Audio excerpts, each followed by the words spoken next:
Hey, what's going on, everybody? We are back for another episode of the ABJ Podcast.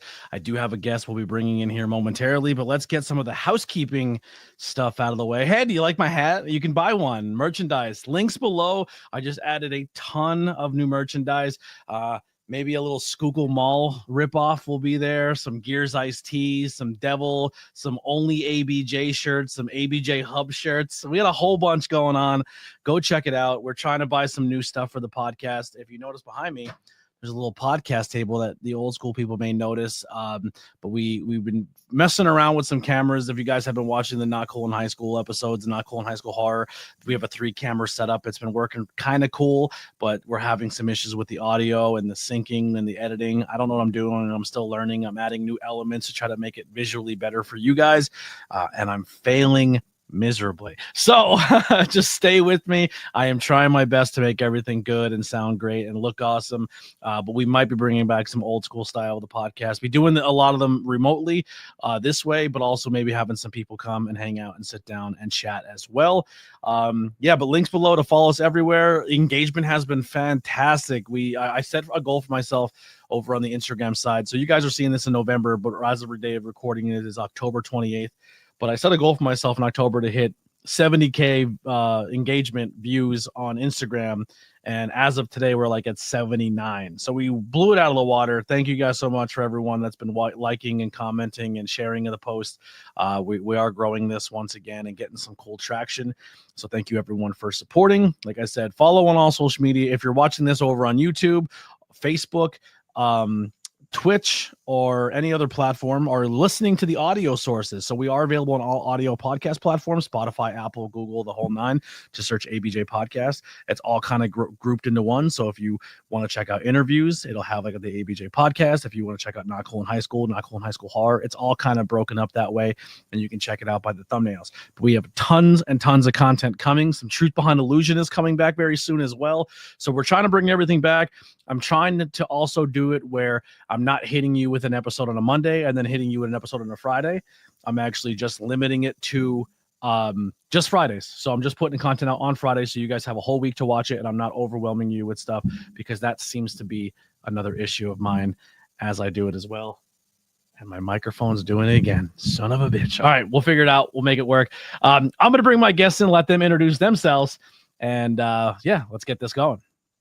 What's going on, Will? How you been, bud? Hey, what's up, dude? How are you? I'm doing great. Introduce yourself. Tell people who you are and what are we doing here? Yeah, so my name is Will Russell. I'm a musician, singer-songwriter, local to the Kingston, Pennsylvania area.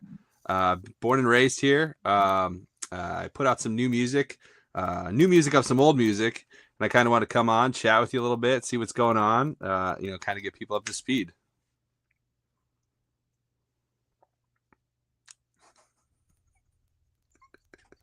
You talked really fast. I think it's the cable. It's definitely the cable. All right. Sorry. We have technical difficulties, and we're doing it live, even though it's not live. But that's just how it goes. So the Kingston area. So what was there somebody that I had on, or you said you used to watch back in the day? Do you remember like what episode or who was on that could put eyes on this product for you? That's a great question. I don't remember specifically who. I've watched a few episodes. I used to follow kind of a lot with the interviews with everyday people.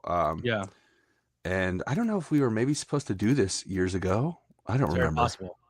Yeah, it's all blur, man. The Kingston area, I think like I had the Hazleton, Kingston. I kind of group all that together, but like Ted Hazard and stuff was. Oh yeah, I'm familiar. Yeah, I don't know him personally, but I'm familiar with the name. Yep. Got you. So how long have you been doing the music thing? Oh man, so I was a musician since I was about 4 years old. Wow. I started learning piano first, and I was kind of into like the orchestra band kind of situation for quite a while. When I moved from piano, I went to some more band instruments, so was kind of into like clarinet, some horns. Funny story, quick, I'll tell you about clarinet. Why I started. I want to say it was third grade. The music teachers would travel around the elementary schools. Shout out Main Street Elementary. It's dust now. It's non-existent. And they would come and be like, hey, who wants to play an instrument? And I was like, I'll give it a shot. You know what I mean? Like I already kind of play piano. It'd be cool. And so SpongeBob SquarePants, I'm sure you're familiar with, Yeah. I've heard of it. Squidward just always sucked at the clarinet, you know? And I was like, you know what, man, I can be better than Squidward. And so that was like how I got into clarinet pretty much. And I was better than Squidward, let the record show, right? First chair like 3 years in a row for the state of Pennsylvania. Yeah. So when it comes to musician, like, so here, that was kind of the reason why growing up, I'm probably not, I love music. I was born and raised with a dad who's a DJ and a mom who just had music on a lot. And then it's kind of like for me, why didn't I ever join the wrestling team is because I liked pro wrestling. Right. So I wanted to learn music, but I didn't want to play what I thought growing up was those corny instruments. I wasn't playing flutes. No one's getting laid playing the tuba. You know what I mean? Like, I don't know, man. If I went to school and they're like, all right, here's a flying V, I'm signing up for band. You know what I mean? But then you're going to have 175 guitar players and no one's going to play the other instruments. So do you think learning that base of what they kind of teach in elementary and high school and stuff is a great start for a musician, or would you more or less recommend people just picking up the instrument they want to learn and going that route? So, I mean, I guess it sort of depends when, right? I think foundationally, it's probably important. You get to sort of learn how to navigate and manipulate an instrument, and it doesn't necessarily matter what it is. It's you're kind of making this neural pathway that you can go and then apply to instruments down the road. So, I mean, if you were like me and you were in 4th grade or something like that, or 3rd grade, whatever it was, and you were like, hey, I want to play guitar. I mean, play guitar, you know what I mean? They'd get lessons. There's local guy. I don't know if he's still doing it. I hope he is. Bill Hoffman, if you know that name.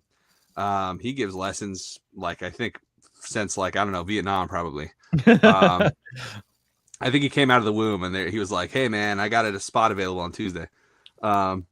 But yeah, no, I think that it's super foundational. And additionally to learning how to play, I think it opens you up to a variety of different kinds of music.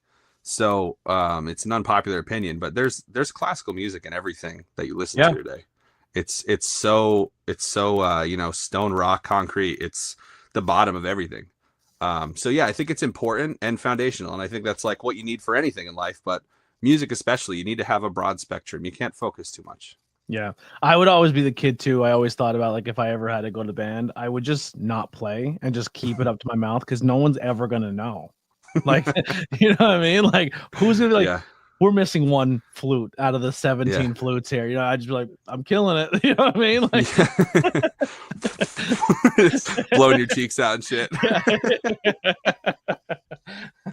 That's great. So, is your household a music household? Did anyone else in your house play instruments, music? Like, what made you fall in love with music? So that's actually funny. No, there's not a single other musician in my entire family, which obviously made it very difficult for me to say, hey, I think I want to play guitar. And it was like, yeah, do you? Nobody in my family plays an instrument. I did have a lot of listening growing up. So, my parents divorced at a young age for me. So my mother was more of like a modern kind of 90s R&B, contemporary pop stuff. And then my father was more of like the rock and roll, alternative stuff. And so I got this beautiful confluence of different kinds of music that I got to hear all the time. So Back in Black's coming from the bedroom, and Rhythm of My Heart by Rod Stewart's coming out of the kitchen. Yeah, that was my house. I was like in a robe feeling myself, I used to have up until, I don't know, maybe I was like 9 or 10 years old. I don't remember the age, but my basement in my original family house, my dad had a bar, and there was like a huge record player built in back there and surround sound speakers and stuff. So I was introduced to vinyl at an early age too, like after it was no longer really popular. So we're talking like early 2000s, tail end of the 90s. So, people still had them laying around, but everyone was switching to CDs. Yeah. But I used to be like enthralled to going down there and being like, oh, what is this, man? And there was I can't remember the name of the record. It's an ELO record, and it's got the Dorothy pearl slipper on it. It might be a greatest hits. I don't know if it's actually a studio release, but I remember putting that on and being like, dude, ELO is sick. And then it just kind of just escalated from there. I don't know if you remember, you probably do. I think it was BMG or UMG, one of the two. They used to offer that subscription where like you would pick like 6 CDs a month or something. That was how I got my first 7 CDs of my life. Yeah, dude. And then you never pay them. Yeah, no, because they just liquidated. But yeah, well, that's crazy core memory. Do you remember your first 7 CDs? So, all right, we used to split it. My father would pick 3 or 4, and I would pick either 3 or 4, depending. I got Simon and Garfunkel, 3 a.m. on Wednesday, is it? Wednesday, 3 a.m., one of those. I got a Ray Charles box set, which is actually over on my shelf there still. I got Aerosmith Big Ones. Oh, shit, that's one of mine. Yeah, it's great. Yeah. I mean, it's banger after banger. It's the greatest hits, but I mean, debatably, maybe one of the greatest hits albums of all time. Yeah. I can't remember if there was a fourth or not, but it was definitely those 3. Yeah. So Big Ones was mine. Back in Black was my second. Then this is where it gets a little crazy. I got Matchbox 20. Tough. I got Orgy because I liked what was it? How does it feel? I don't know why I was into it. That's probably my mom side of the pop coming through. Had a little emotion coming out, yeah. Yeah, and then Big Willie Style, Will tough. Smith. Yeah. Yep. And then at the last, Rammstein, because Du Hast. Yeah. All right. So you were around the block there a little bit. I had a little bit of everything going on. Yeah. Some curse-free rap, the greatest double singer album of all time. I mean, just banger after banger. Yeah, they were my first CDs, and then growing up, I would just I really branched out into other stuff. But yeah, that was my first subscription ones that we probably never paid. Yeah, there's a collection out there somewhere floating in the world. Yeah, I have. Well, I still in my car because I'm poor and I don't have a nice car, so I still have a CD player in my car. So I have literally probably every CD I've ever owned still in those big binders, and I have 2 big binders and they sit in my trunk. And every now and then I just go and pull a mixtape out from high school and I throw it in. I'm like, let's see what I listened to in 2004. Dude, I remember my father drove, I want to say it was a 99 Pontiac Grand Am, and it was the coupe, and it was purple. I remember it. And he got a CD player, maybe, I don't know, let's call it 2002, maybe something like that. And they just started making CDs that can hold a lot of fucking songs. Yeah. You could put 100 songs on one disc. And I remember he came home from work one day and he was like, oh, look at this. A printed piece of paper with all the tracks and then the CD, and we just pop it in. It was oh man, I want to listen to Bryan Adams Cuts Like a Knife. 86 fucking clicks later, we got the song, Yeah. Remember how shitty Walkmans were, CD Walkmans were when they first came out? You'd be on the bus and every time the bus hit a bump or a stone in the road, your CD player would skip. Yeah. Yeah. Dude, they're take your music on the go, and you're trying not I can't walk or it'll skip. Yeah. Then holding a glass of water. Yeah, it was the worst. Try to listen to your Limp Bizkit Korn albums and it was skip. Dude, and the clip never stayed on. It always broke off the back. Yeah, so every the inconvenience time of trying to find a place on your body to hold it without holding it in your hand. It duct tape it shut every time. Yeah, crazy. Now it's just, people listening are what the fuck are you talking about? I just listen to Spotify. You got it, man. You got it made. Yeah. So what kind of kid were you growing up? Were you always just the band kid, or did you explore into sports? What were you popular? Did you struggle with? That's such a tough question. So firstly, I was a only child. So a lot of being an only child is finding ways to amuse yourself. I was super big into WWE. I still kind of am, actually. Oh, yeah. But man, I've been to so many shows. My first show ever was a WWF show. It was right before they had to change due to the World Wildlife Foundation being Vince McMahon, get the fuck out of town. The only lawsuit he's ever lost. Yeah, I mean, shout out to that panda. You know what I mean? Yeah. We all know what the logo looks like. Yeah, so I mean, there was a lot of I did play sports as well. I started wrestling when I was 5 years old. And mini football, I played football and I wrestled my entire life. I did that through the whole thing, which is kind of why the school band stuff got put to the side, and I shifted more to just playing music on my own. I wanted to do sports more. Yeah. Yeah. So, I mean, as an only child, you kind of have to amuse yourself. So it was listening to a lot of records. It was trying to write fucking horrendous songs. I wish I kept one piece of paper from what I tried to write at 7 years old. It's probably the greatest thing of all time, or it's a top 100 now. I don't know. Yeah. But yeah, no, I played sports. I had a lot of friends. I still have my best friends. There's 5 of them. I'll give them a little quick shout. We got Geezer, Dave, Wayno, and Tom Pash. They're spread out around. Geezer, or do you Aussie over here? Yeah, no. So his name's Garrett. I don't know if I want to say his last name, but it's No, close to Geezer. So that's kind of what we just call him. Oh, me. Were you aware that he was also named after a giant rock legend? Well, so like when I say Geezer, I think it comes from a place of Geezer Butler. Yeah. But sometimes I call him Gizzard, Giz, which is very close to the other one.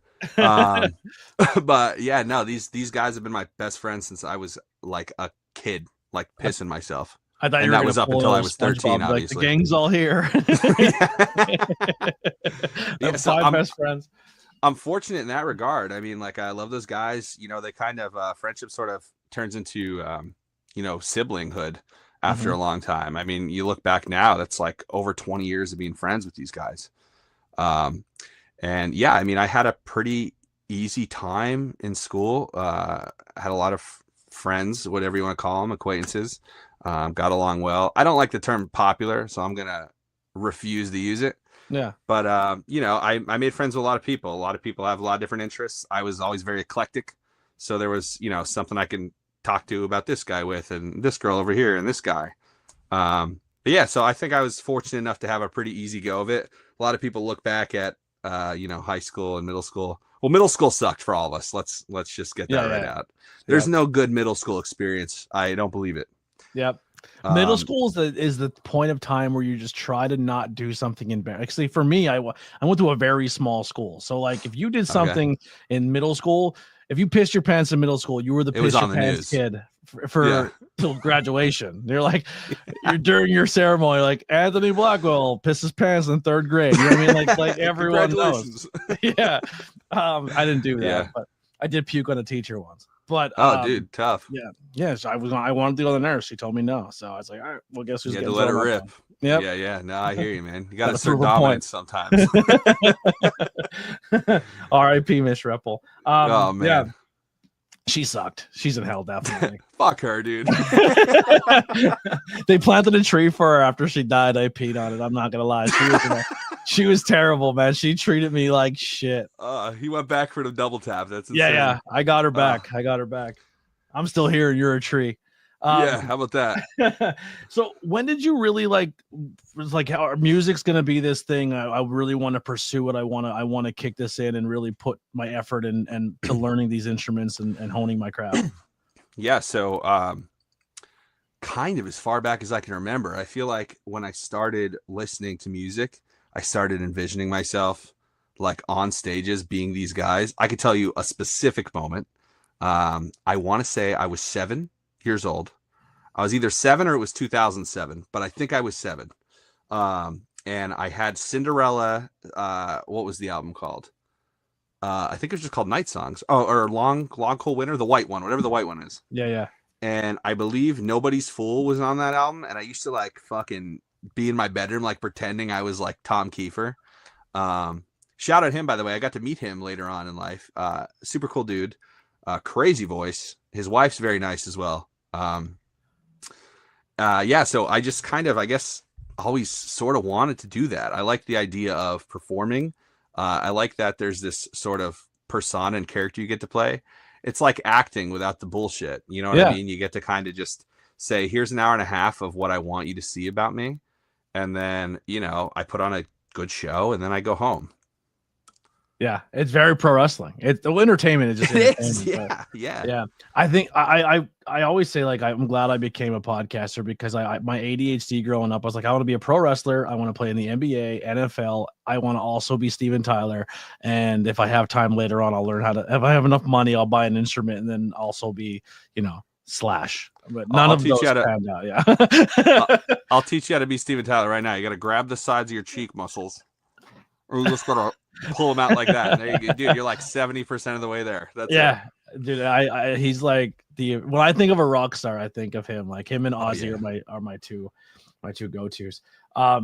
What were the beginning stages of finding yourself as a musician? Like, so you said you wanted to start young. Did you change genres a lot? Did you always kind of know what style you wanted to be, or did you like, well, this month, new era is popular, or I'm gonna be a grunge kid or an emo kid? Like, did it flip flop a lot?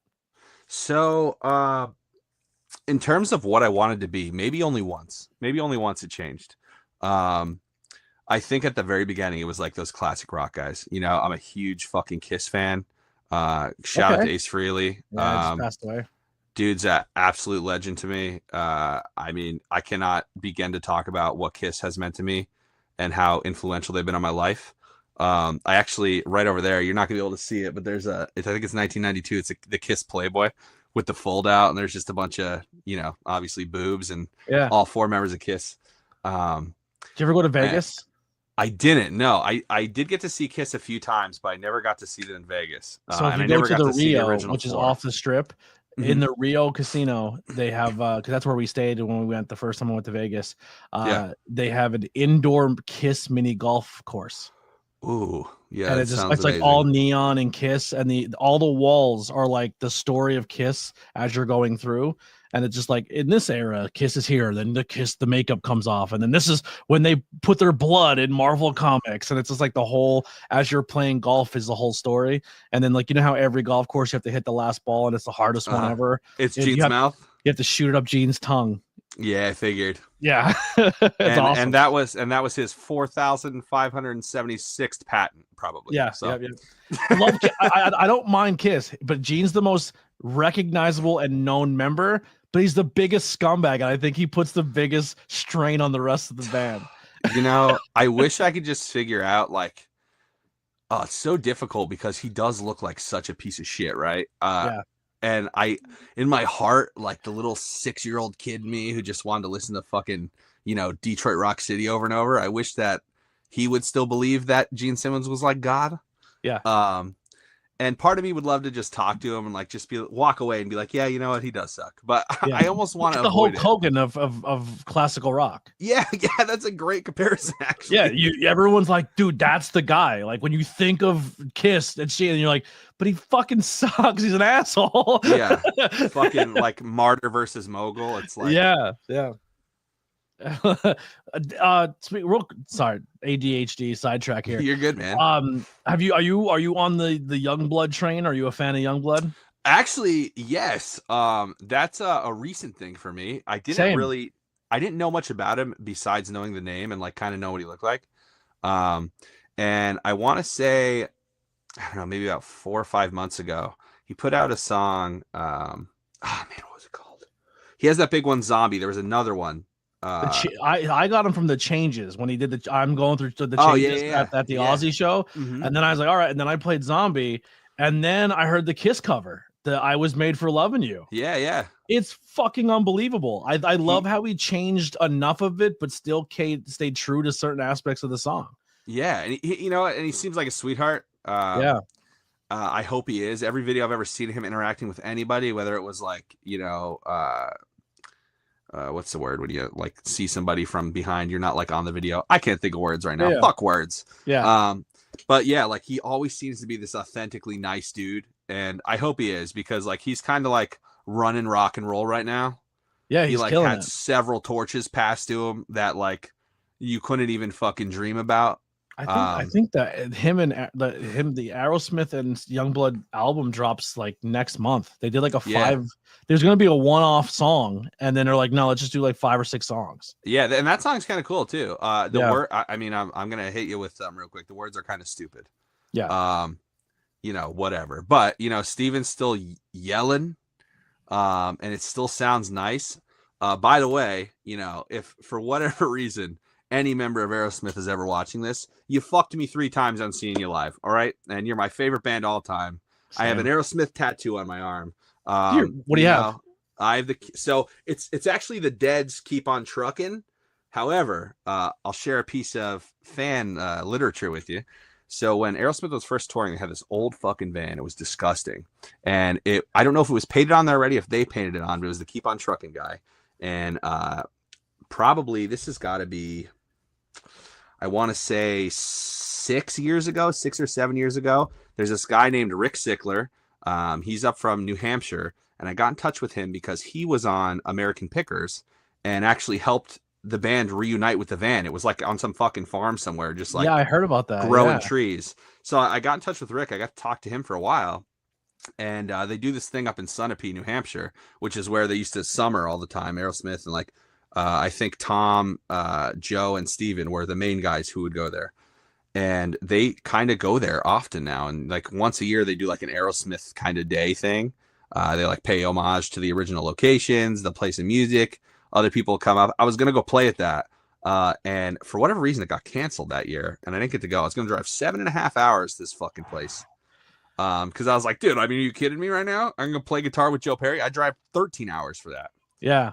But not many people of that cool. era with a voice like Steven can still sound as good as they did back then. I know. And for how like straining it sounds to sing like that, the fact that he like has a larynx and an epiglottis is insane. Yeah, I always say my two favorite bands are like I can listen to so many of their songs, but I can never go see them live. You couldn't pay me to go see them live. Is Motley Crue and Taking Back Sunday? Oh my god, dude! I love both those bands. Yeah, I love those bands. I'll put them on all day long. But they're like, you want to go see them live? I'm good. Pass. I'm good. Yeah. I don't want to. I'll go see Steel Panther cover Motley Crue. Dude, Steel Panther rips, by the way. They're so good. Rips. Satchel is such a good guitar player, dude. I mean, like, I love that it's a joke, but then you're like, oh man, he fucking rips. You know, they're all really good. Yeah. And Michael Starr, he was like a David Lee Roth, like cosplayer, and they did like a Van Halen cover band. That's so cool. Yeah, he was in the movie Rockstar with Mark Wahlberg. Oh yeah, that's right. He's trying out for the band as Mark's walking in. Yeah. Oh my god, that's so sick. I love this. This is great. We're gonna do some album reviews. We're gonna pick albums. Dude, 100% all day. I could do that. What are some key moments or accomplishments you've had so far in your music? Going like since going. I mean, since you're 7 years old, but like. Now up until you said you played a lot of different shows. What are some ones that stand out or some things you got done? So a huge accomplishment for me. I put out a record in 2020. It was October 2020, Halloween actually. So we're coming up 3 days away from the 5-year anniversary. Oh shit! It was called Heavy Hearted. It was a 14-track record. I worked on it for quite some time. It had some songs I'd written back in like 2017. So some songs that were like 3-4 years old at that point, and some new stuff. And I got this amazing opportunity when the world shut down to like shut the fuck up and do it, like nut up or shut up kind of situation. So I used to spend a lot of time between here and there's a studio out in Orange that's not there anymore. And I used to go out there, all analog studio, by the way, amazing. And we became really good friends. The guy's name was Chris, and we used to go out there like almost every day. So I was driving like an hour out there. I'd bring a band or I'd bring some other musicians. We'd go out there and just, record stuff. Somewhere down the road, this is going to haunt me probably. In like 30 or 40 years, there's going to be an analog tape discovered, and it's going to be me and a band doing a cover of That Thing You Do from that Tom Hanks movie. And it's going to ruin me. But it's a great song. Yeah. But yeah, so I got to do all that, and I was immersed in studio environment and immersed in writing and playing, and just like it felt like it was my job. It was the first time I ever felt like this was the only thing that I'm doing every day. And every day it felt like amazing. It felt so good. It felt like it was where I was supposed to be. And so I finished recording the record at various places. And I put it out, and I ended up signing a deal with Big Noise, which was, I think, 2 months later. And that was awesome. The guy named Al Gomes, a lot of people, you can look it up. He's like, I guess like a huge publicist. He like helped Christina Aguilera get her career started. He's worked with the Chili Peppers. He got the Beach Boys their first Grammy. So dude's just like got more accolades than fucking hair on his back, probably. Mm-hmm. And, super nice guy, sweetheart of a man. And, we sent some songs out because the goal was we were going to get some songs to the Recording Academy, right? So like get myself a nom if possible. I don't remember. I'd have to go back and look. I don't remember who I was up against, but moral of the story is I didn't get a nomination, which fine. I got what's, I guess, called a Grammy consideration. So I think that's an amazing accomplishment for me. It's something that, like, if you told 7-year-old me that I was going to have songs being listened to by the board at the Recording Academy, I'd be like, get the fuck out of here. You know? And so, yeah, I did that contract for a year. I toured while I was with them. And yeah, kind of just, I'm not going to say a bad thing necessarily, but for whatever reason, our differences, outweighed our, a likeness. And by December the following year, I didn't renew our contract and we cut it. And so now, unfortunately, the only way you get to hear a real copy of that record is if you have a CD that you bought from me. So it's a perfect segue into telling you why I put out this live album. It's called 5 to Live, live from door number 7 at Absinthe Stage. And I did 10 of the songs, just straight flush, full through, start to finish. Minimal commentary because I kept getting yelled at about talking in between songs. But I'm a yapper, dude. Same. Yep. Yeah. And yeah, so I wanted to kind of, I had someone tell me the other day that I did a fucking Taylor Swift thing and I wanted to throw up. I was about to say you did Will's version. Yeah. It's one of those things where you're in this limbo, right? So it's just like the songs are there. I have all the masters. I own them, right? It's just that it's not so. I'm trying to like dance around giving out, like too much what's private, what's not. There's logistics that are in the way. That's what we'll leave it at. Yeah. So what I did, I took all the studio copies off of streaming and I put up demos instead in place of those on the record. And that was just how I kind of won.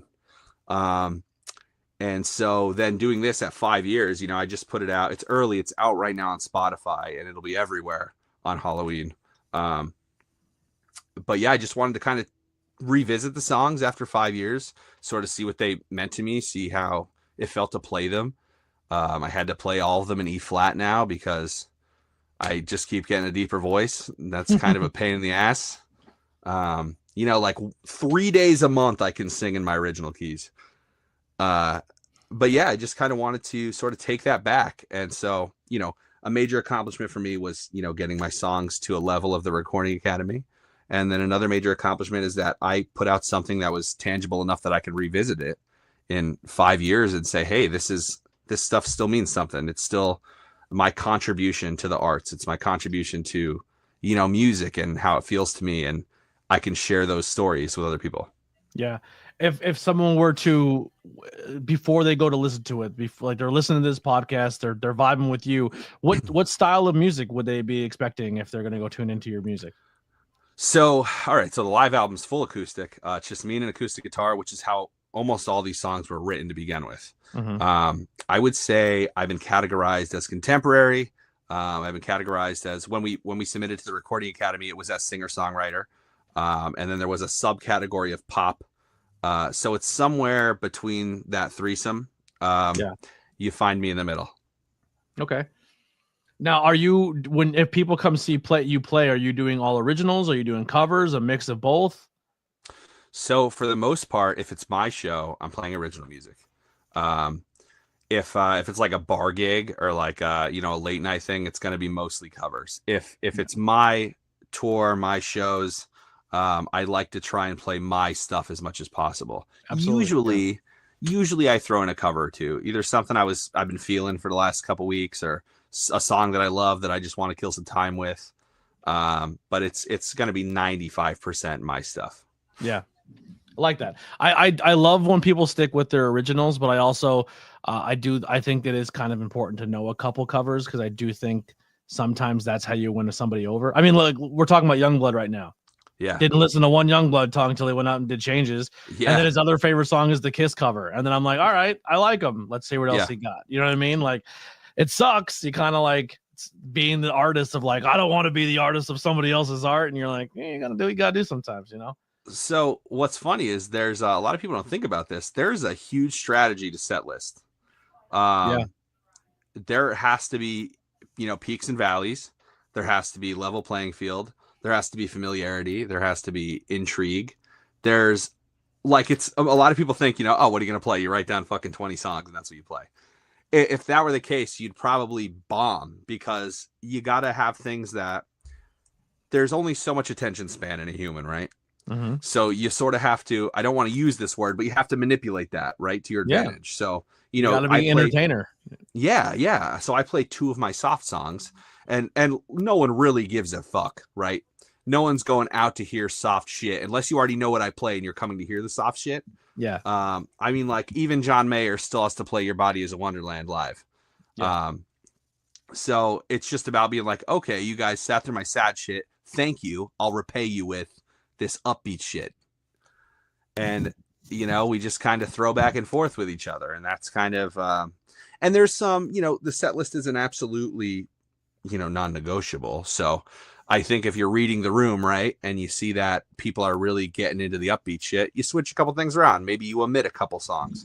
But for the most part, there is strategy that goes into it. And you have to be like, okay, I know what this sounds like. I know what I like. But I also have to step out and go, if I was at this show, when would I go take a piss? You know, when would I be like, time to go have another beer? You know what I mean? It's like, you have to get people to want to stay.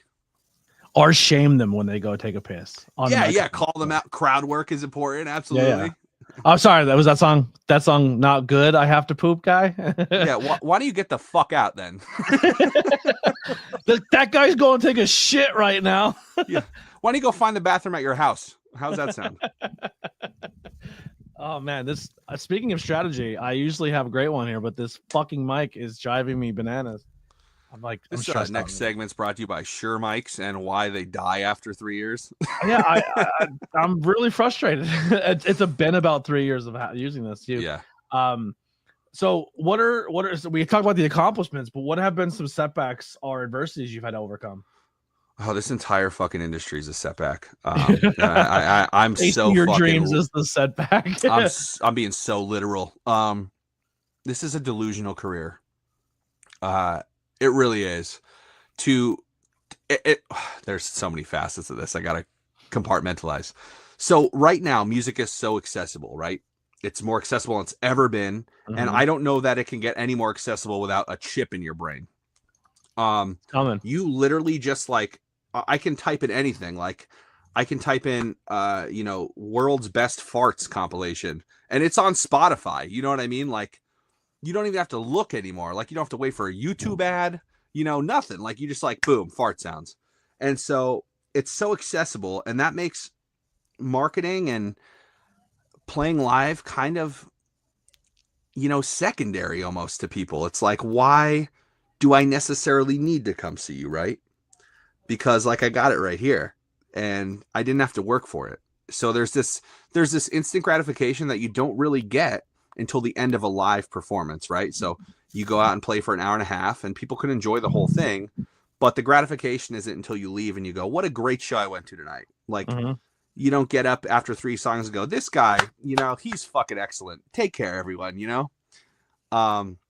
So I think the biggest setback is trying to get people to still care about, you know, live music and not what's being pumped through your top 100 and not being in a TikTok trend song. And that's no shot to those things. They're phenomenal tools, right? Yeah. But it's competition and it's like different than it's ever been. So the setback is just trying to continue to be honest in what I'm making and try and portray that without having to beg you, you know? Yeah. Dude, the honesty part is so difficult in every facet of entertainment. Like, as a content creator, I struggle because I'm like, I can chase these trends. I can go and reach out and try to find musicians of like, hey, remember this one hit wonder that I can most likely get an interview with and ask the same 100 questions that famous person has been asked, and you're no different than any other person? Yeah. Or do I stay true to my art of like, I like talking to the independent people. I like talking to people on their journey. I like talking about the local people or like people on that grind.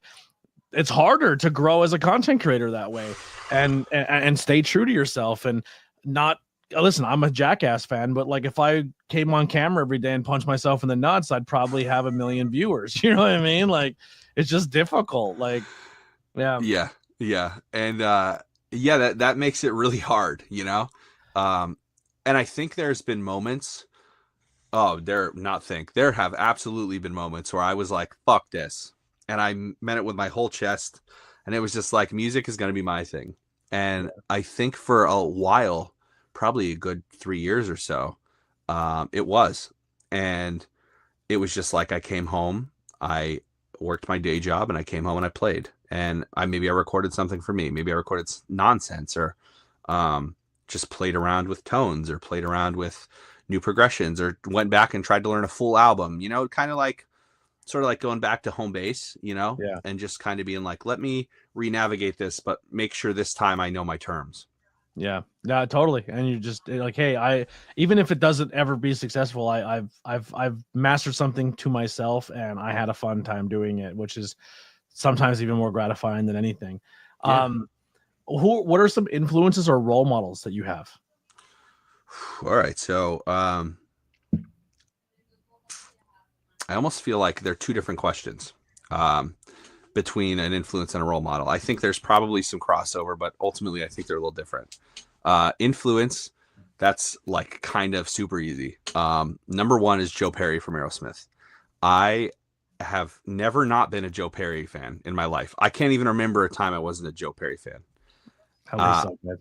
I just never heard anything like that. You know what I mean? And there's a lot to be said in the conversation with, Eddie Van Halen's and Jimmy Page's and, things like those guys, because you could say the same about them. They are unique in their style, things you never heard before. For me, it was just time and place. It was Aerosmith for me. That's who hit first. And I struck gold, and I just wanted to fucking play like that. And I loved listening to like Live Bootleg. It's one of their albums. Just like listen to him fuck around on that. And then, throughout the years, the evolution. So like, the Aerosmith self-titled album that's got, like Make It on it, Mama Kin, Dream On, just like absolute banger after banger after banger. Walking the Dog, excellent riff. And then you got to Rocks, and Rocks was still fucking rock and roll heavy, killer riffs. And then you get a song like Seasons of Wither, and you get a song like Lord of the Thighs, and then you get like Beyond Beautiful when you jump up to like Just Push Play, and songs like Jaded. And there's just so much different shit that he was doing all the time. And, I got to give credit to, Brad as well. He's the other guitar player in the band. But I don't know. I always wanted to. Yeah. Yeah. It's hard to really stand out in that band when you got Joe and Steven. I mean, the fucking rhythm player of rhythm players, though. I'll give Brad his flowers, right? Well, the whole band's talented. You can't, no matter how popular two members are, if you take one away, it's not the same feel. Yeah, absolutely. One of when they made the Dirt movie, I was like, man, I hope this becomes popular where they start making more biopics. And then they did like the Freddie Mercury, and even though it wasn't really it was a biopic / musical, and I usually don't like musicals, but the Elton John one was unbelievable, and I watched it like 100 times. But like, I love it so much. And I always wanted an Aerosmith one because like their book was so good. Oh, the Walk This Way, you read it? Yeah. And, dude, and it's amazing. The chapter where they literally were so bad with drugs that they rented this house and then ran out of heroin and all thought they all stole the heroin from each other and then just open fired guns at each other and no one died. That's when Joe Perry crashed his motorcycle. Yeah. How do you get that high? And they said like it wasn't like a couple shots. They emptied clips at each other and no one got hit.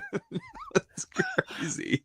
That's wild. That's rockstar shit, baby. That's what that is. And everyone's like, oh, Motley Crue is the craziest band. It's like Aerosmith.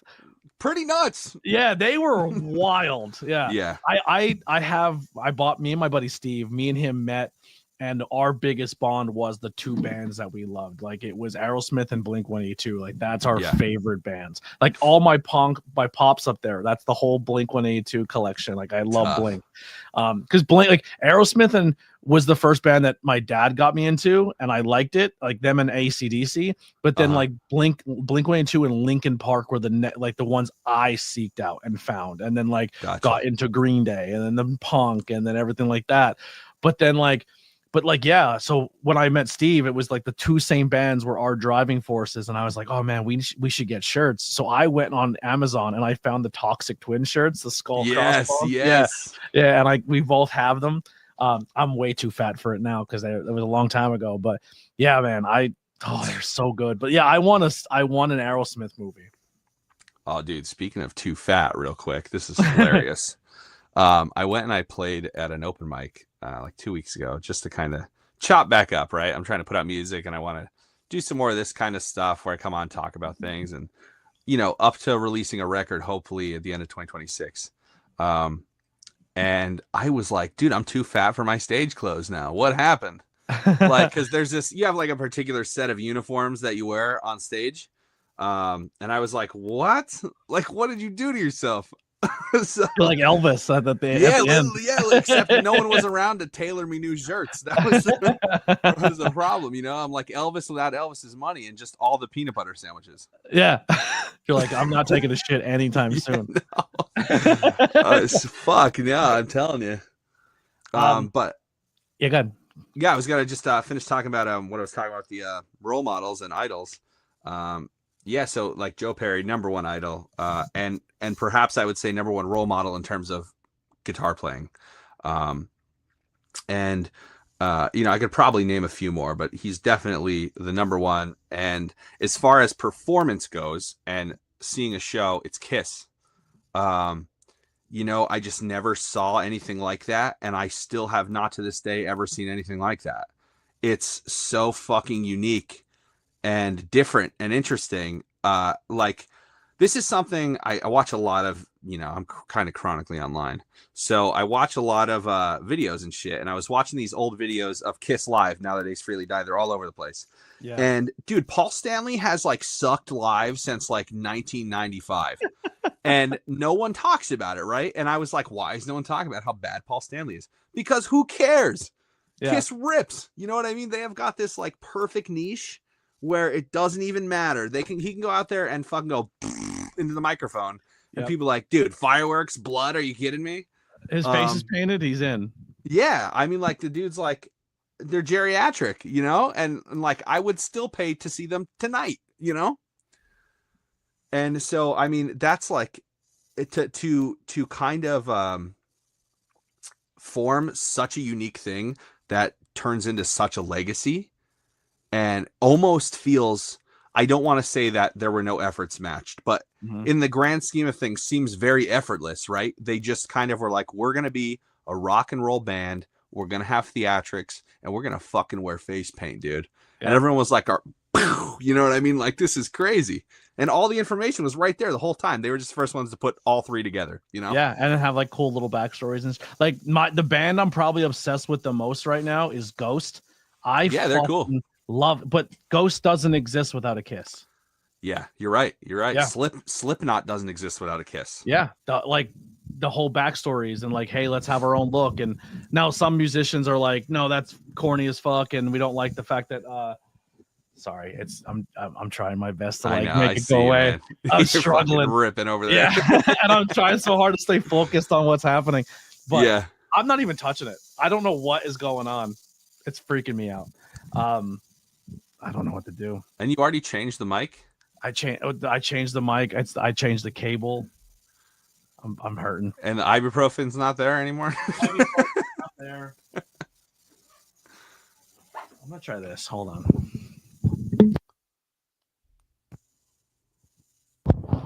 All right. I don't know if it sounds any better or worse. You just lost a bunch of high end, but I mean, it's just the microphone. But yeah, no humming. It's a completely different microphone. Oh, the hum's back. Wait. I put a microphone with a little pop filter on, so maybe a little better. It's still there. It's a cable. It's the cables. Fucking hell. Rest in peace. R.I.P. This podcast. It's over. No. Well, I'm glad to be the final guest. I went on this fucking podcast and guy was so professional. No, all right. So I lost everything. My notes. I'm fucking flustered. Oh, we talked idols and role models. That's the other one. Mm-hmm. huge role model for me. It's very strange, and I'm going to tell you why, obviously, because if I just said it, you'd be like, that's a weird choice. Gene Wilder is someone who I consider a role model to me. Okay. I don't know if you've read his book. It's called Kiss Me Like a Stranger. It's autobiographical. It's absolutely fucking beautiful. There's this, oh my God, I don't even know how to say this. He is so fucking human, and he has had this incredible human experience, and he has shared it with all of us. He's always been himself through his shortcomings, the times he was an asshole, falling outs with people, but he navigated this beautiful journey of becoming a human being. And I didn't know that all until I read the book. I watched a lot of Gene Wilder movies, like probably all of them at this point. And I always loved him, thought he was hilarious, thought he's a fantastic actor. He's super theatrical. He sells himself for the fucking bit, which I take definitely a lot of, because I will never let the bit die until it's finished. Yeah. But yeah, it's got to be him, man. And it's not even in like, a lot of people look at idols sort of like in a father figure way, or like something along those lines. It's not how I look at it. I look at it as just like, this is how you be a human, because it taught me a lot of making sure you're saying sorry, making sure you have conviction in what you do, whether it's good or bad, following through on what you say, putting everything you have into something you love, whether that's art or a person or it's a painting or it's a song. It's like about leaving no stones unturned, and ending up like he did, which was massive. He's a pillar in cinema history. Yeah. And yeah, so I mean, I can't say enough about those three people: Joe Perry, Kiss, four people, and Gene Wilder. I mean, like the fucking trifecta of like art. Yeah, Gene is unbelievable. I there's so many. Like you go through Young Frankenstein.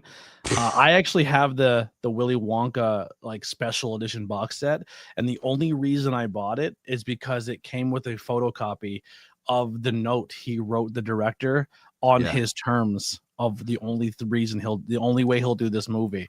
And it's like the fact they put that in, I was like, that's so sick. Yeah. Like, didn't they just put a documentary out of him too?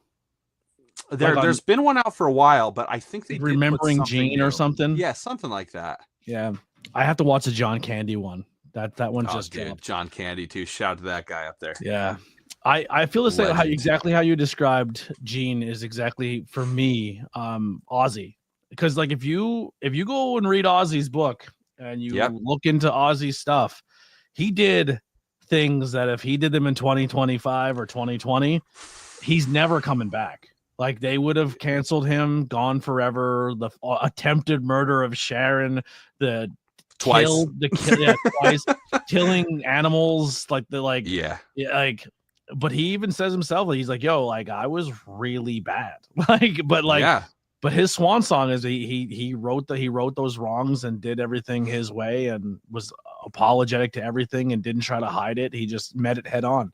Anytime something bad happened, he met it head on. When the kid killed himself over suicidal Sabbath, he was just like, listen, our whole thing is dark imagery. I love dark imagery. I love satanic looking shit. I don't believe in Satan, but I just like that imagery. Like that, you know what I mean? I don't remember in Paranoid saying kill yourself. I don't remember that part. Yeah, he was very progressive with a lot of his lyrics. Yeah. Like I loved when he did pass. I don't love that he passed, but I loved when he did pass. No matter what side politically you're on or what you believe in, people were quoting Crazy Train. And I was like, listen to the words, please, and then quote it. Like listen to War Pigs. Listen, like he wasn't a blubbering idiot. He was very progressive. You're right. Yeah. You're absolutely right. Yeah, I love him so much. You're talking about I Am Ozzy too, right? That book? That book, yeah. A new one just came out. It just dropped on Audible. Like I guess it was like he was working on it, and it just dropped after he passed away. It's a brand new audiobook. Yeah, I Am Ozzy's got to be like over 20 years old at this point, right? It's older. Got to be close to that. I've listened to it like 3 times. I remember when I was in middle school, I wanted to do it as a book report. Right, we had to pick a biography. And my teacher at the time, Miss Debo, I don't know if she's alive or not. I hope she is. She's a fucking sweetheart. Oh, she taught my that teacher. yeah. She taught my father too, like years before that. So she was already like old as sin when I had her. Yeah. But she was. By the way, I like, changed the cable, and I think it's great now. I think dude, I feel like we're ripping now. This sounds like clean. I thought I had tinnitus. It was just your wire, turns out. But yeah, she was like, you got to go ask your dad. You got to get a permission slip signed for the district that I was allowed to read I Am Ozzy at that age, because it was like, oh my goodness, 5th or 6th grade. And I was like, are you kidding me? And I took it home to my dad, and I was like, Dad, I need you to sign this permission slip for me so I can read I Am Ozzy for my book report. And he was like, are you kidding me? And I was like, I don't know, man. I know what he did. I'm not going to go sniff red ants, you know? Like, I'm going to wait till much later. I'm into the literature factor. You know what I mean? I really want to know what this guy says. But yeah, no, he signed it. We went back. She was like, all right. And I did this whole fucking book report on I Am Ozzy. And it was very difficult to write about because there's some bad stuff that I should not have been even knowing or talking about in that time. So yeah, but he put such a nice bow on it though too, of just being like, yo, I was not in a good place. Like, yeah, like you can listen to my story and try to walk that path again, but I promise you it's not worth it. Yeah, 100%. Yeah. So you talk about you have an album that you're working on, hopefully that gets released, but do you have any other goals or personal goals or music goals for yourself that you have set right now? Yeah, so I definitely have some music goals. I've this year has been a lot of reflecting with the passing of so many legends. I mean, we lost fucking Brian Wilson, we lost Ozzy Osbourne, we lost Ace Frehley. These are 3 absolute, legends of music and musicianship.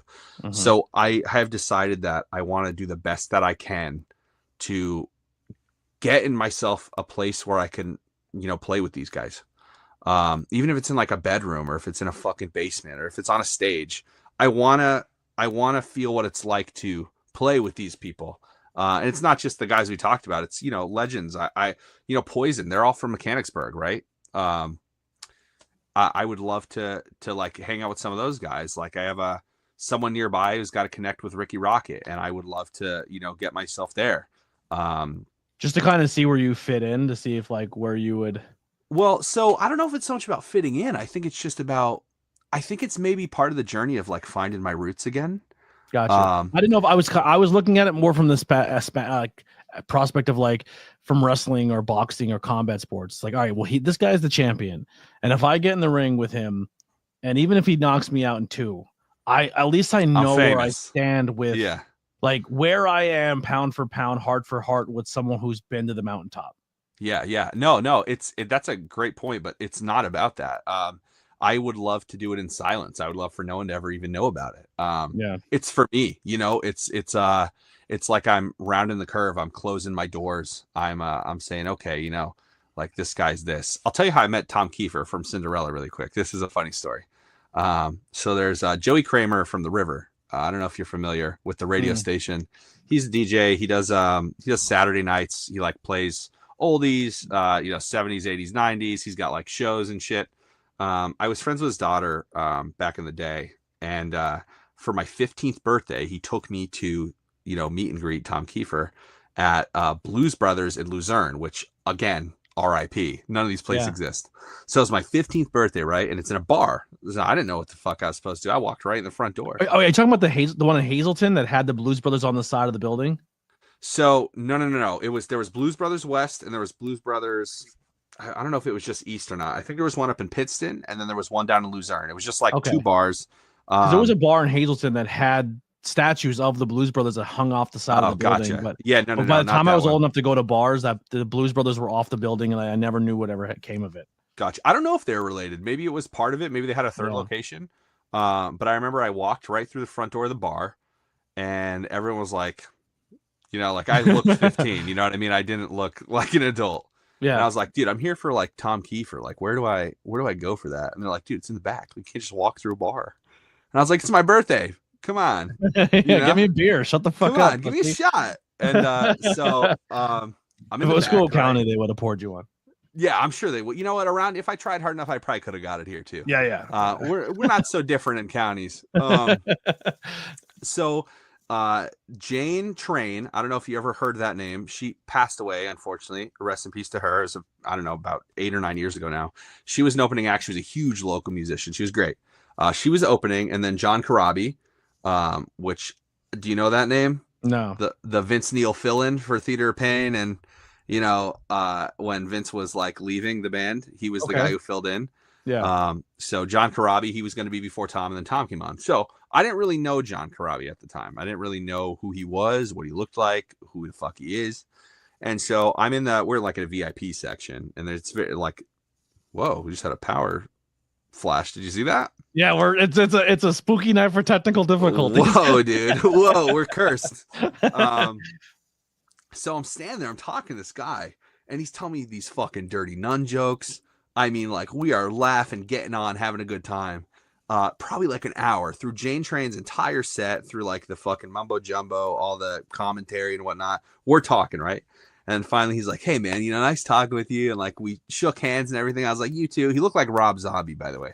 Yeah. And so he walks out the door. He left because like the VIP door had its own exit, and he just walked out. And I was like, all right, well, this dude's leaving. I knew his name was John, and cool.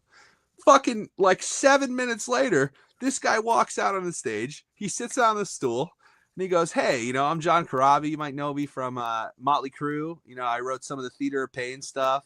And I was like, you didn't mention any of that. Like, I would have loved to talk about the Crew, you know what I mean? But instead you told me dirty nun jokes, and we talked about fucking how shitty Luzerne is, and it was just like, but I thought it was a really cool experience because I think that he enjoyed that I didn't know who he was. Mm-hmm. And I just was talking to a dude, it didn't matter that he was anybody. But I thought it was such a cool moment. And anyway, later on that night, Tom came on. He was fucking sick, super cool guy. And it was an awesome experience. Great 15th birthday. Yeah, thanks, Joey Kramer. You're the man. That's super dope. I haven't met a lot of like, I mean, I've met some, but I never really like sat in shadow with them. Like, I went like the Crowbot guys. I had a chance to meet some of the people from like the 68 and all the damn things and stuff. So that was kind of neat. But like, yeah, I don't really. I think I met Gwar, but they were out of costume, and I didn't know I was talking to Gwar. Yeah. But fun fact, I also went into a Gwar show not knowing about Gwar. Like, I knew of them, but didn't know a single song. You know what I mean? Like, I was like, all right, I'll go see this band. And I'm like, this is nuts. Actually, that night, it was Crowbot Gwar and Necrogoblicon, which now is my favorite fucking podcast with John Goblicon. I love, Right Now is so fucking funny. But yeah, it is super dope meeting like your friend, your like people like that. Like in the wrestling world, I've met so many people of like, I'm like, I watched you since I'm a fucking kid, and it's just like it's a dope experience. So outside of music and the things you do in your personal life, what are some hobbies or some interests that you have that maybe people aren't aware of? Oh yeah, dude. I mean, I'm super into the arts, right? So outside of music, I like to write a lot. I've actually written a book, and I've written 2 poetry books, which should hopefully be in circulation in 2026. Newsflash to anybody out there who wants to publish a book: it's hard, and it's weirdly expensive and very difficult to get anybody on the phone. So yeah, I'll shout those out really quick. The first one, I wrote a book which is called "Crying in a Bathtub: A Guide to Panic Disorder from a Professional Panicker." I dealt with panic disorder and anxiety and depression my entire life. Yeah. I'm actually raw dogging life for the first time right now. I'm off all meds, which is fucking amazing. The spectrum of feelings that I have back. It's and you know what? I don't want to dog on the meds because I think they helped me. I think they were utilitarian. They provided me with these tools, these services that I can take going forward with me. Sometimes to get over panic and anxiety, you just need a couple minutes without them. You got to remember that they're secondary to how you think and how you feel. And additionally to meds, there's just so many other things that you can do to help yourself. So basically that book, Crying in a Bathtub, is essentially me giving the reader all the tools I had to go seek out on my own over 15 years, and I don't want anything. I wish I could give it to you for free. It just costs money to make. Yeah. So when it's available, I mean, it's going to be not for profit. You know, it's at cost. You get it because you need it, and I want you to have it. You I know, love that. I'll send you a copy too once Yeah, I I'll, get I'll it. definitely read it. Yeah. And then the other Maybe we'll two, audiobook it. We'll audiobook it. oh hell yeah, dude. I'm like, you ever been so fucking sad, man? That's the only way I listen, consume books is audiobooks listen because to Beth by Kiss. I have so much fucking ADHD. I read Yeah. 3 lines in a book and I'm like, I don't remember what I read. Yeah. I'm like 51st dates. I read the same fucking chapter every day. It's like 7 a.m. Like, what page on? You're like 7. It's like 8 p.m. What page on? 7. Yeah. I started back over because I forgot everything. I watch movies and like do a review on the podcast. I'm probably the worst movie reviewer of all time, but maybe I'm also the funniest because I don't remember a single character's name. I could watch an entire TV series from season 1 to 9. They're like, oh, I don't what character? they're like the guy with the long hair. I'm like, oh yeah, he's cool as fuck. Like, you don't know his name? He was in every scene and they said his name a million. No idea. They're like, he's dead and he actually murdered a bunch of people. It's crazy that you'd say he's like, good. I know what he did. I will never remember the character's name. Yeah. Like the small details. Like, I don't know. I don't understand how like Star Wars fans, they know Star Wars government better than they know their own government. Like they're like, oh, well, he was like the second ranking general of the fucking Democratic. Like, I was like, what? How do you know get that in the movie? Yeah. How did like I don't remember that line. You're fucking into it, like, and I don't want to be part of this anymore. You're so passionate. I'm backing out. Yeah, you know, I just got to give you that win, man, because I just can't compete. Anything else? Are you into like gaming or anything like that? Not really. No, I occasionally will like retro game. I got a PS2 recently. Nice. So I've been going and revisiting, like, honest to God, WWE SmackDown vs. Raw 2007. If I'm being honest, that's the game. Here comes the greatest. Is where it's at. You know what? I agree partially, right? Yeah. I think that SmackDown vs. Raw 2007 is the greatest WWE game that has ever fucking come out and graced this planet. Wow. Story insane. Better than No Mercy and WrestleMania 2000 on the N64. No Mercy's got the appeal because it's arcadey, right? It was like the first time you met like arcade to like, oh shit, you know, this isn't like I can play through the game. It's not just like a match and it's over. But I don't know. I just felt like maybe it was the moment in time for me. Mm-hmm. But I played all of them. I just still to this day go back to that. I love it. I got WWE 2K25 for the PS5 too. And it's fucking ass, dude. Yeah, that game sucks a bag of dicks. It made it too complicated. I sometimes I think video games got too complicated. I just need a simple game. I want simplicity. And in-game currency, fuck you. You know what I mean? Fuck you. Yeah. And here's a huge gripe I have, by the way, with 2K25. Why did you get rid of the real cutaway scenes? Yeah, terrible. That was amazing. I got 2 more for you, and then we'll cut out of here. Yeah. What are some words of encouragement for a beginner or someone who's going to try to chase their dreams? Oh, you know, I'm so the wrong person to give advice, but don't do it. You're going to be miserable. Run away, go to school, be a doctor. Just do your 9 to 5 and shut the fuck up. Suck it up, man. You're not going to be able to buy groceries. Addiction like the rest of us. Grow up. Come on. Yeah, no, I've been around the block, right? So I've done a lot of things. I think a big thing that is important to know is everything that I've done, I have fucking done myself. You know, very, very minimal support, very minimal systems around me. And that's in mental health, that's in music, that's in work, that's in, you know, all of my passions and everything I've ever done. It's been very limited. And I think it's fantastic to have a support system. I think it's a very important thing. And that's whether it's a companion, whether it's a best friend, whether it's your father, your mother, your sister, your brother, your pets, even if it's something that like they motivate you to be better, whatever it is. I think you should try and find something, at least one thing that you can lean on, because it's too hard by yourself. Yeah. It's too hard. I was luckily born with broad shoulders, but they do weigh down, you know? Yeah. And as far as, you know, chasing your dreams, man, if you don't have something to chase And it doesn't even have to be a dream, but you got to have something to chase, because day in and day out will not always be good. And I think mostly it's bad, actually. And you put up with the bad to find those good moments. So, for some people, it's, working a terrible job Monday through Friday, but Saturday they go golf with their best friend. And it's like they worked 5 days so they can get to that golf game. Yeah. And it's, it doesn't have to be monumental. It doesn't have to be playing a fucking Madison Square Garden. It doesn't have to be, shooting a movie with Denzel Washington. It doesn't have to be, being up in the Louvre, which, is kind of down on its luck right now. After the whole heist. You just lost a couple things. Fucking GTA 5 heist. Fucking Mark Wahlberg and Mos Def and Seth Green just broke that fucking place apart. Yeah. And like taking care of yourself, you got to put some effort into taking care of yourself. And it doesn't have to be like, you don't have to go join the Rogue Fitness Club, or you don't have to CrossFit your way to fucking fast track hell. P90X, remember those days? Oh, Tony Horton, dude, are you kidding me? Absolutely.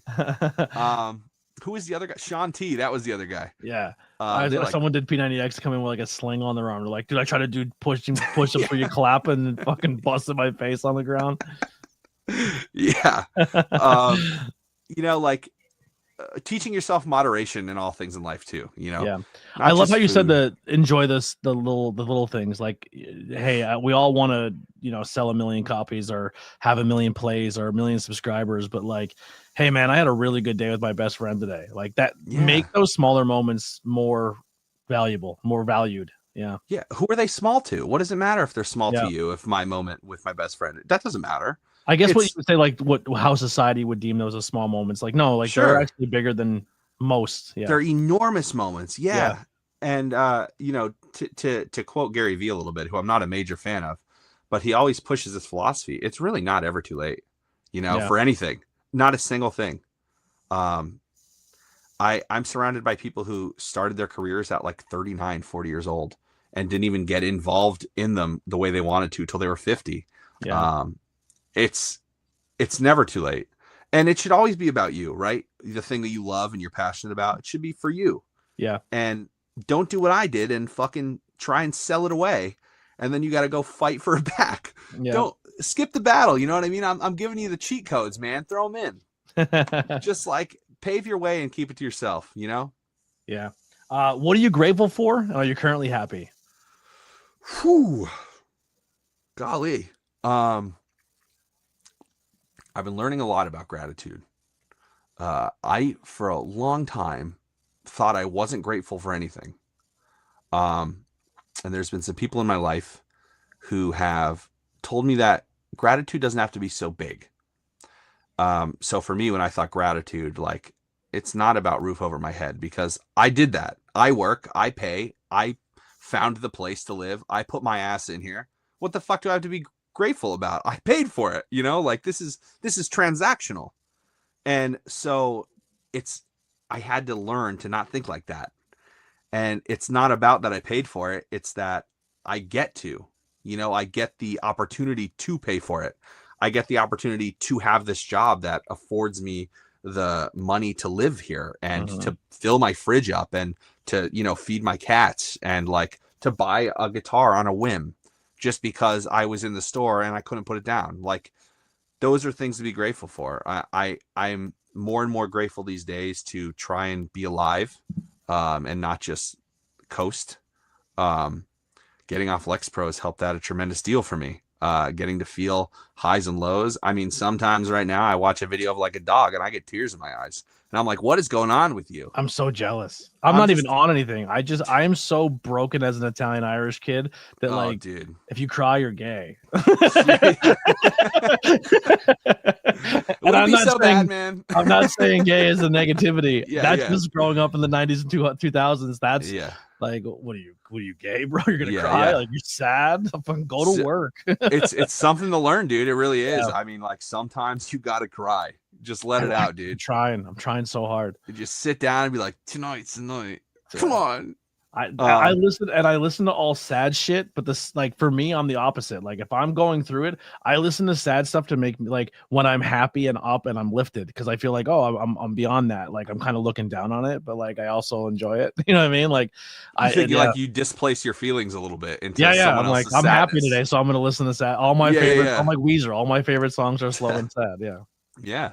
I'm an emo kid for life. Shit. But yeah, no, I mean, and if I'm happy, I'm trying real hard. Some days are easier than others. I think I'm surrounding myself with things that will bring me happiness, and I will learn internally and retrain my brain as I do every day, and I've been doing for years, to, stop being so fucking sad all the time, Well, what would make me happy is this is not the last time we have a conversation. I definitely have like 2 or 3 people on deck who I'm going to be doing album reviews with, but I want to add more music reviews to the Not Cool in High School brand. So I definitely, like, we should trade albums. Like, hey, I picked this one, you picked that one, and then like trade off episodes. Like, this week's all about yours, and you tell me why this album was good. And we go, like, don't listen to it on the podcast, like you listen to it on your own, but then come in and like track by track, like, what did I think of this track? There's some fun facts about the album and stuff like that.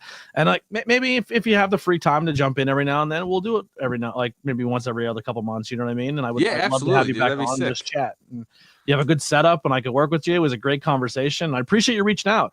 Just a random Facebook post of just like, hey, I have an open spot. Who wants it? You know, it's hilarious. A similar thing happened like 2 months ago. A friend of a friend shared something about them needing an actor for this fucking Tom Hess or Nissan commercial. I've never acted a day in my life, right? You're in a car commercial. Yeah. So all these was it horrible? It was kind of fun. All the girls car at work, commercial's fucking awful, and I think they do it on purpose. We don't even get to see it, so like we just show up, they fucking have me act, and they write me a check. I never get to see it. I have to see it live on TV when you would. Oh my god, some of them are so I'm flying in sales, and they have like this. It was fortunately a non-speaking role for me, which is awesome. But yeah, dude, I just like, it was same day. Like, I was like, dude, wow, look at this, crazy. And I showed some of the girls at work, and they were like, you should do it. And I was like, come on, I don't know how to fucking act. And they're like, why not? It's a car commercial. You don't need to. Dude, I sent a message. I didn't know what it was for at the time. It was so just jealous. Like, we need an actor. I want to be in one so bad. I sent a message and got back pretty quick. And they were like, oh yeah, like perfect. Like, I sent them my measurements and my stats and shit. They're like, yeah, you're going to be like shopping for a truck at like Tom Hesser. And I was like, wow. So I get there, dude. They're like, bring these outfits, bring this and that. So I brought some things, and then they're like, sit in the makeup chair. And I'm like, what the fuck is going on? What is my life right now? And yeah, so, paid actor, it's on the resi. Nothing you could do about it. It's on there. I'm in a movie. I'm in a movie. Yeah. Not physically. Just my voice. I was in a horror movie, and I am the DJ that comes over the radio that tells people that the killer broke out of the asylum and he's coming into town, essentially. Oh fuck. All right, dude, look at that. Look at that fucking stacking credits. Come on. But no, I fucking car commercial, dude. That's my dream. But the problem is that I would show up and try to take over, because that's just who I am. I'm like, guys, you're trying too hard to make this good. This is going to be terrible. Like, I want to make I think you should leave style car commercial. Like, we're just, you know what I mean? Like, all right, Will, you're going to be shopping for a truck. And be excited. No. More fucking excited. It is very unusually serious. Like, I mean, I get it. They're getting paid to like record this job for like this company, and it should be taken seriously, but I'm never gonna get fucking hired again. Please send it to me, because I cannot believe that this is the environment of a car commercial after watching so many car commercials, dude. Some of them are so fucking bad. Yeah, it was not. Cinematically, it probably looks fantastic, right? There's no way this is a good commercial. Like, this is like, I felt like we were making Adobe stock footage. I'm never going to get a job again. If this is seen by the fucking media company who hired me, I'm fucked. Yeah. They're going to be like, yeah, fuck this guy, dude. One-off check. But yeah, dude, I mean, it's weird. It's strangely very serious. What if that's what blows you up? The fucking car commercial? You worked so hard to be this musician, and you're the fucking car commercial guy. You know, that would be my fucking luck. That would absolutely be my luck. People be like, oh, dude, you're the guy who was buying the fucking Tundra. Yeah, you love trucks, bro. I know. Dude, can I have your autograph? I'm like, I put out like 3 books, a couple albums, you know, did a tour, met a bunch of cool people. They're like, no, dude, the truck. No, but like, was it a good truck? I didn't really fucking buy it. like, where's your truck, bro? Let me tell you something. The 3 digits I was paid could not afford the 5 digits that truck was. All right. That is fucking amazing. Where can people find and support you? Oh, dude. So I'm just sort of getting back into social media right now. I took a big hiatus on removing myself from that. It was honestly part of getting better mentally. Yeah, I wish I could do it so bad, but I can't. So right now, I'm kind of just ripping on Facebook at the moment. I'll be getting the other stuff sooner than later. I've been trying to find someone to do it for me. So if anyone out there would like to do that, so I don't have to, that'd be amazing. But yeah, dude, run your social media for your brand, but just do it like used cars commercials.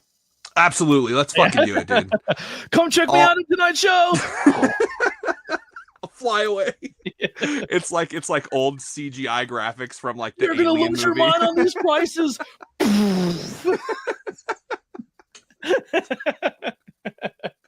Yeah, absolutely, dude. I mean, I think it could work. The crossover that nobody knew they needed. I'm gonna get stoned tonight and send you 100 fucking terrible used car commercials. you have opened up a can of worms. All the links will be below to follow Will, the album and the Spotify links, everything will be there. But thank you so much for reaching out, and this will not be the last time. We'll definitely touch more. Maybe I think the first review album, I mean, you could still pick whatever you want, but I will kind of like your favorite Kiss album. Like, let's go back and do it. Yeah, dude. Yeah, I don't think I've listened to cover of a Kiss album. Wow. Okay. Yeah. Awesome. Yeah. I definitely have one in my head. We won't spoil it. But yeah, dude, thank you very much for having me. I had a lot of fun. It's a great conversation. Thank you so much. I'm looking forward to seeing how it does. And, you know, if people give a shit about my mental health and Kiss. Like, this guy's fucking microphone.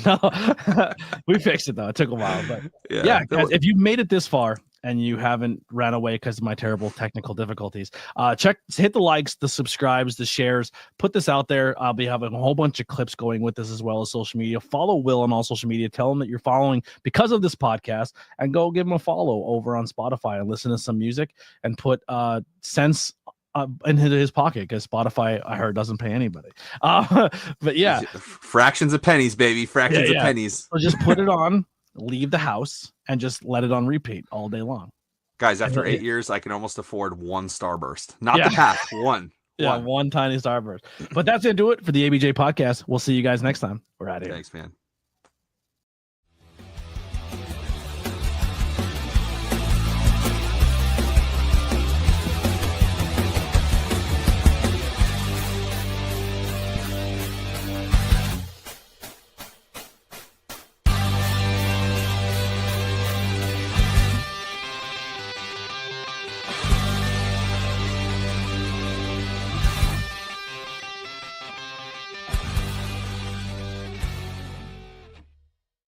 Give me one.